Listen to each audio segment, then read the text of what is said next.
How do you think Mhm. about this system having goals, having preferences, trying to Mm. do something, liking something? Are those Yeah. appropriate terms? And I have so many questions. I have so many questions. All of that is amazing and wild and so fascinating. You've spent a lot of time thinking about this, and I'm really curious to understand how you think about what this system is doing.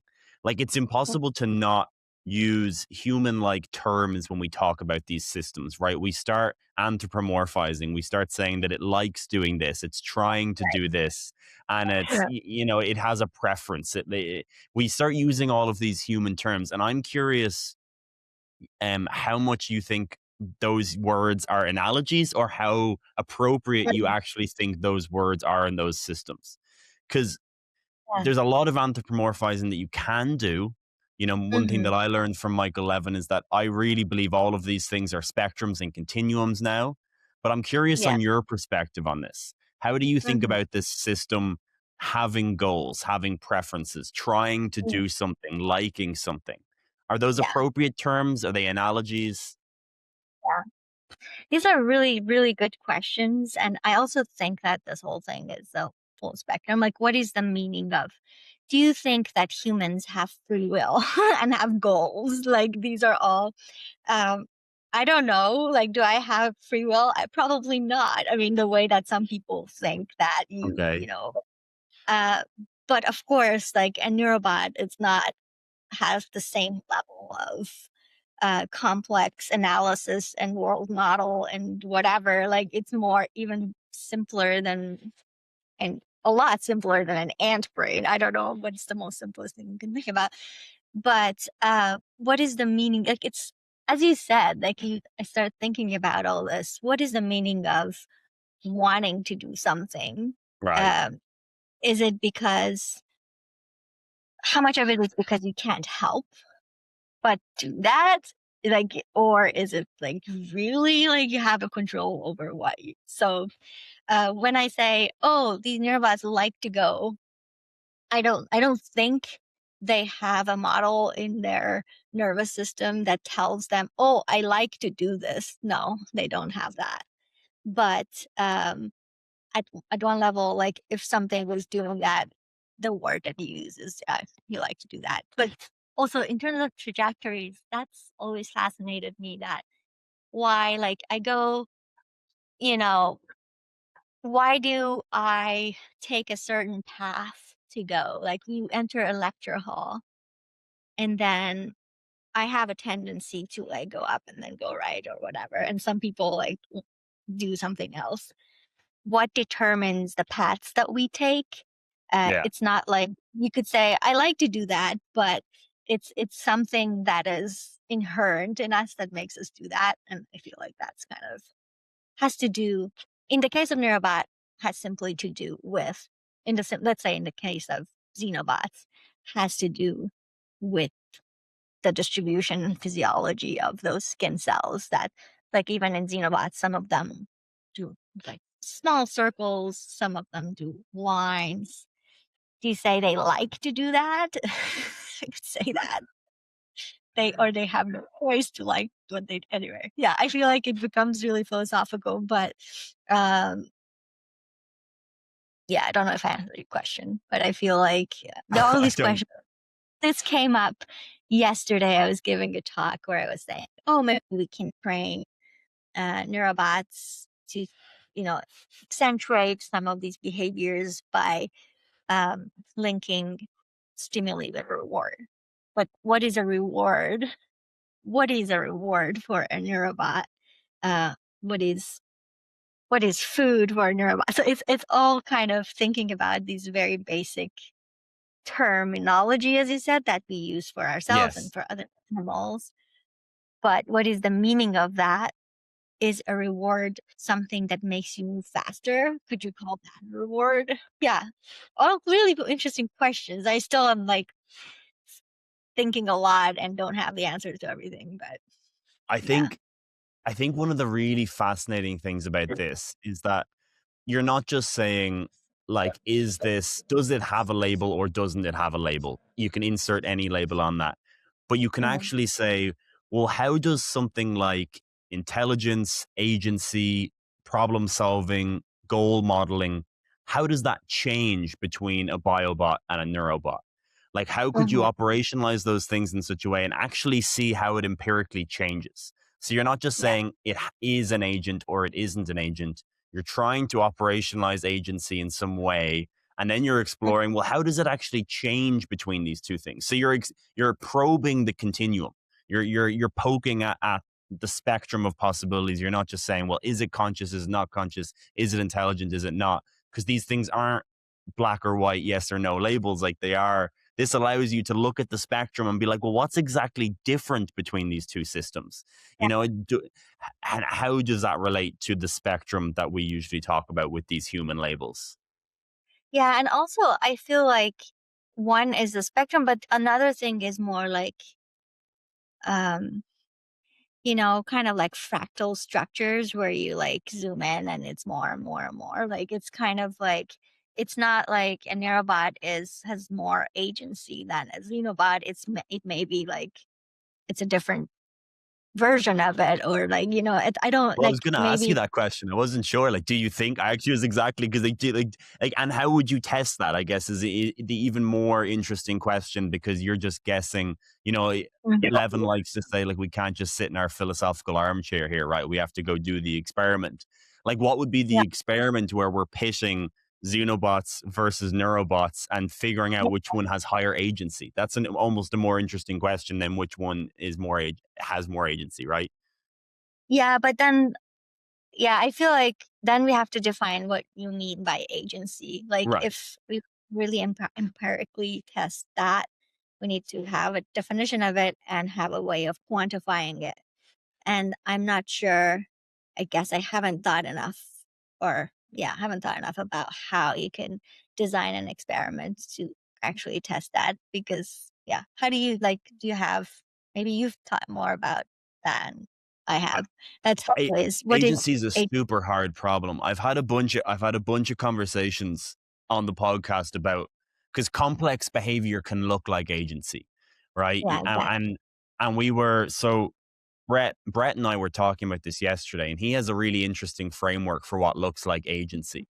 And it's something Mhm. related to the time frame of when a stimulus is given to an organism and how long the dynamics of that organism can Yeah, stay, you know, in response to that stimulus. So, like a very yeah. basic chemotactic bacteria or something, some sort of process like that, it might sense a chemical gradient and move towards it. But, Mhm. we have a lot of agency because we can eat a sandwich and that can impact us for like, you know, many, many hours after. It impacts our physiology, impacts our emotions, and it's impacting our dynamics for an extended time that persists. Um, So you're saying agency definition of agency has to do something with time constant and how fast you can process things.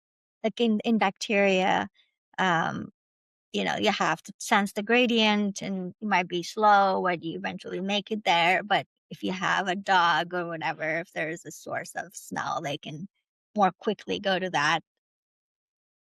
I don't know if I'd be happy to define agency that way. I don't know if that's exactly how I would categorize it. It's more like, and this is how I understood it, but we definitely didn't arrive at any conclusions. He's building out this framework for how to define and and quantify agency.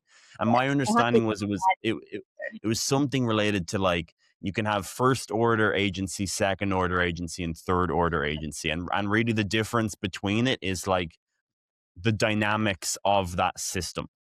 So, yeah. like, for how long a time frame after it receives a stimulus can it respond in some interesting way to that stimulus? Mhm.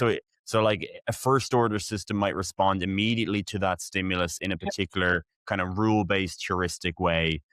A second order agent system might receive that stimulus and then respond to it 4 hours later. Very Yeah. rough, but this is sort of an interesting idea. I don't know if it's definitely not complete, but there's like Yeah. something interesting in there. That is interesting. Yeah. How long can you hold a memory of a past Exactly. event, act on it later? Yeah. Have Exactly. you? seen this the book by it's called Vehicles No, by Braitenberg. I have it actually here. Uh, you might enjoy reading this. I'm sure I It's would.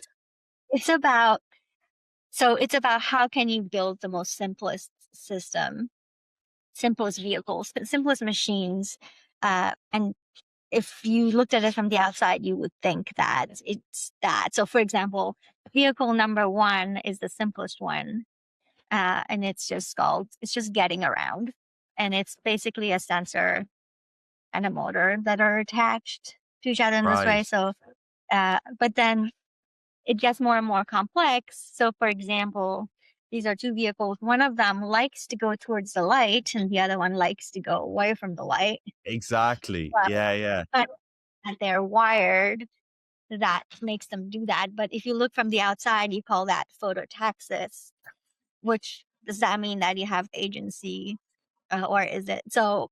But again, you could define it that way. You can define agency in that, if this system has the more a complex enough wiring of sensors and motors and whatever memories in between, then you could define it to have more agency. But yeah, Yes. it's very interesting.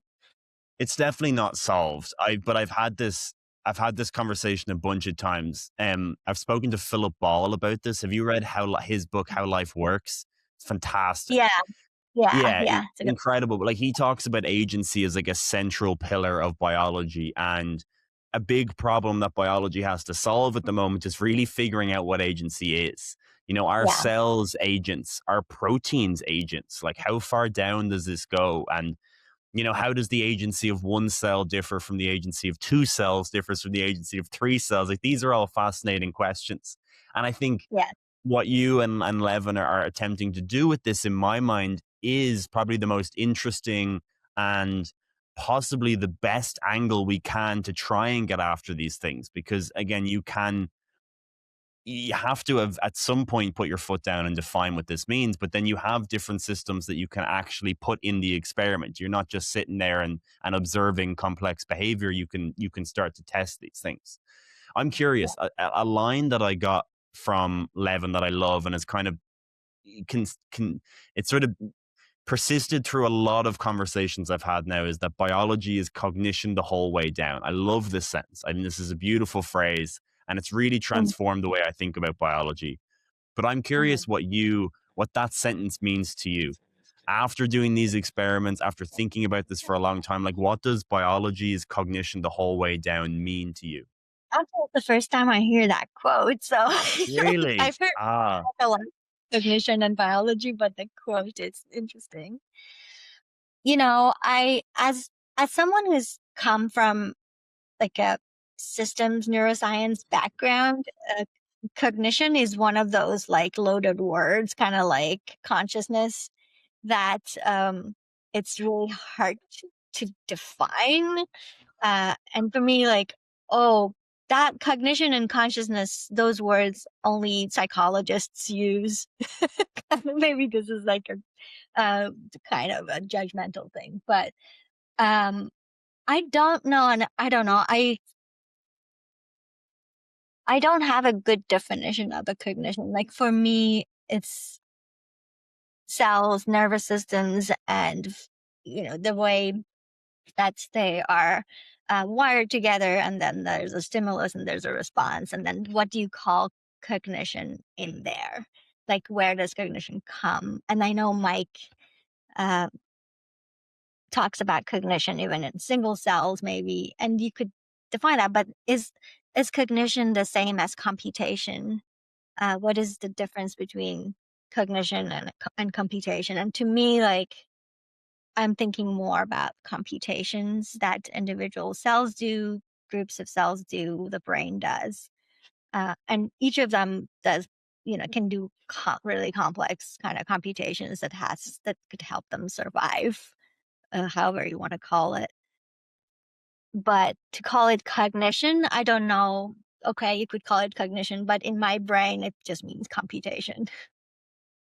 and what I guess that it seems like the difference between cognition and computation is that one is done by an agent and one isn't, sort of thing? I guess, but then it goes back to agency and whether or Yeah. not it exists. So I don't know if I think there is how to define agency other than, a sequence of things that you do in response to some stimuli, which has to do with what you've been exposed to in the past, and the current stimulus maybe has a little bit of role. And do you really have agency? I don't have a good answer to that. To me, I'm tending towards not.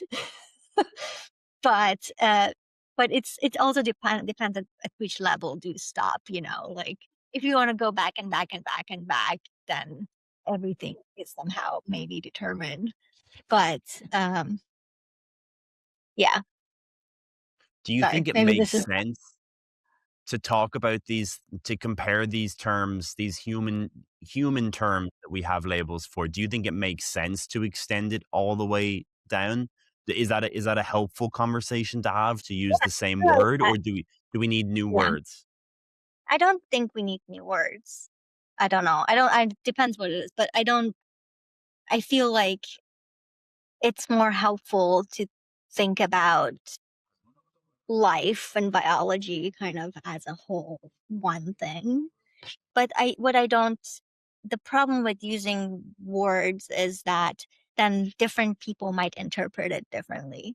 Like I might not mean if I use the word cognition for neurobots, what I mean by that is computation. But then if somebody else hears me talk about cognition, they might think, oh, now you've built something that's like a human that can think and it's going to take over the world. I don't know what the solution to that is. I feel like I know Mike also thinks that it's a lot of times not helpful to have different words for um, same kind of phenomena, and I agree. But then I don't know, maybe there should be, I don't know what the solution is for stopping wrong interpretations for those Yes. words. The Giant Shoulder mission is to explore radical ideas in biology, neuroscience, and consciousness, and elevate those stories to the highest possible level while keeping them accessible to everyone. If this interests you and you want to support independent science, then please consider subscribing to the Clips channel